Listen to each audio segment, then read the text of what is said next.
हर हर महादेव दोस्तों। अक्षय तृतीया के तुरंत ही पश्चात अगर आप देखें तो 23 तारीख को गुरुवार है। अब वह महान दिवस है क्योंकि गंगोत्पत्ति है, गंगा सप्तमी है। लेकिन उसके साथ साथ एक अन्य योग बन रहा है जिनकी हम बहुत ही धैर्यता से प्रतीक्षा कर रहे थे। और वो योग कौन सा है? गुरु पुष्यामृत योग, जो आज मैं वही आपको बताने वाली हूँ। गुरु पुष्यामृत योग कब से शुरू होगा, कब पूर्ण होने वाला है और उस गुरु पुष्यामृत योग में हम क्या कर सकते हैं। और इस दिन तो गंगा सप्तमी भी है और वैशाख माह की 4 महान तिथियों के विषय में जो मैंने अभी कुछ समय पहले आपको बताया था, उसमें स्कंद पुराण में धर्म सिंधु, निर्णय सिंधु आदि में कथित है कि भगवान के ही स्वमुख से यह जो 4 तिथियां हैं महान हैं, उसमें से यह एक तिथि है, वह है गंगा सप्तमी। और हमारा सौभाग्य अच्छा है तो इस दिन गुरु योग। अगर आपको आज यह विषय वीडियो पसंद आता है तो लाइक कीजिएगा, शेयर कीजिएगा। चैनल पर नए हो तो राधे राधे कहकर सब्सक्राइब जरूर करिएगा। तो चलिए शुरू करते हैं। सबसे पहले तो यह जानिए कि उस दिन गंगा सप्तमी है तो गंगा जी का पान, गंगा जी का स्मरण, गंगा जी का पूजन यथाशक्ति आपको जो भी ठीक लगे वो कर सकते हैं।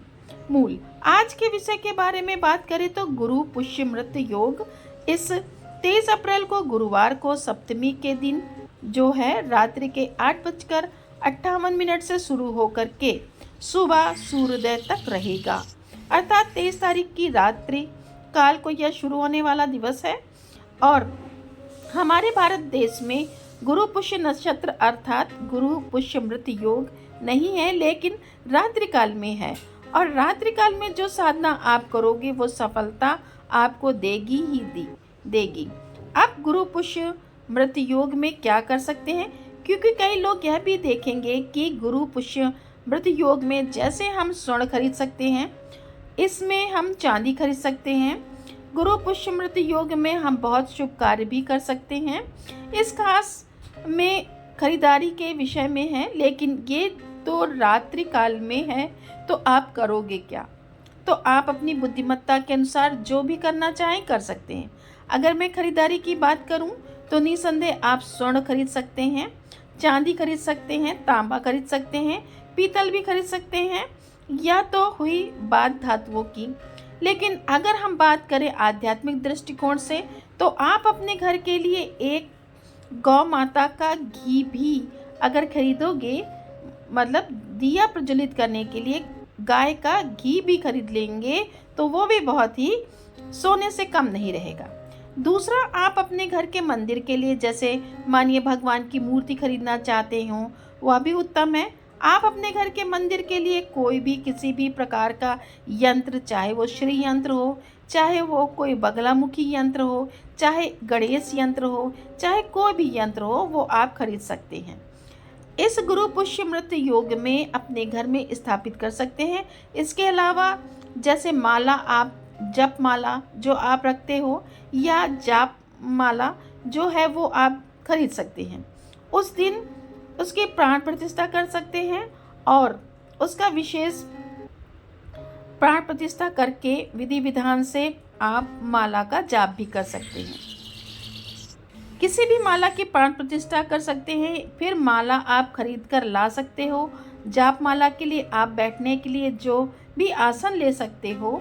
कहने का केवल तात्पर्य यह है कि इस गुरु पुष्यामृत योग में अगर खरीदारी के विषय में बात करें तो इसके अलावा भी जैसे नया मंदिर हो गया, मंदिर के लिए जैसे एक भगवान का आसन भी हो गया, भगवान की मूर्ति हो गई, भगवान के लिए यंत्र हो गए, जो भी सारी चीज़ें पूजा से संबंधित है आप खरीद सकते हैं।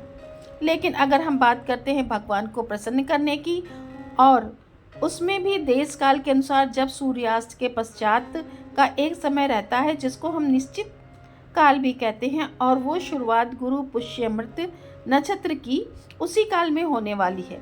यह हमारे सौभाग्य की बात है। तो मैं आपको यह कहूँगा कि अगर आप जितना अधिक समय तक बैठ पाते हो उतना अधिक समय तक।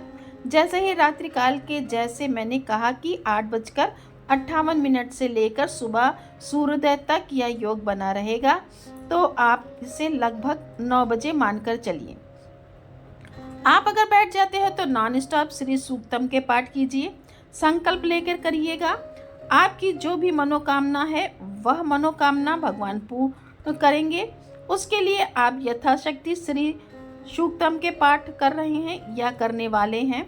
आप चाहें तो श्री यंत्र के ऊपर अभिषेक आदि भी कर सकते हैं, तो वो भी एक ऑप्शन है। लेकिन अगर मैं कहूँ कि इस निश्चित काल रात्रि काल का समय है तो अच्छे से भगवान के सामने, यंत्र के सामने गौ माता के घी का दिया प्रज्वलित करें और श्री सूक्तम के यथाशक्ति जितनी भी पाठ आप करना चाहें आप पूरी रात जाग करके भी कर सकते हैं।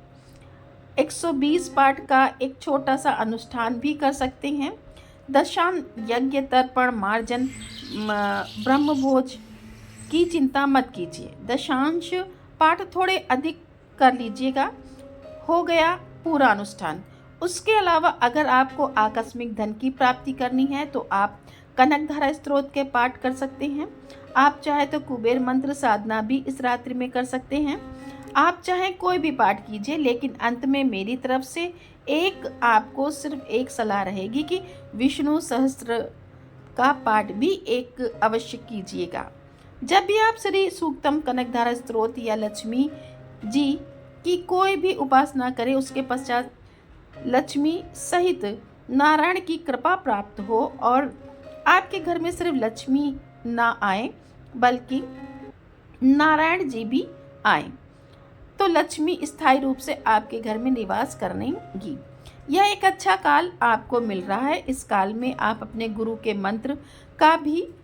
मंत्र का मतलब आपके गुरु ने जो आपको शिक्षा दीक्षा दी है, इसी मंत्र स्तोत्र कवच पाठ की पूर्ण श्रद्धा भाव से अगर आप करते हैं तो वह भी लाभदायक होगा।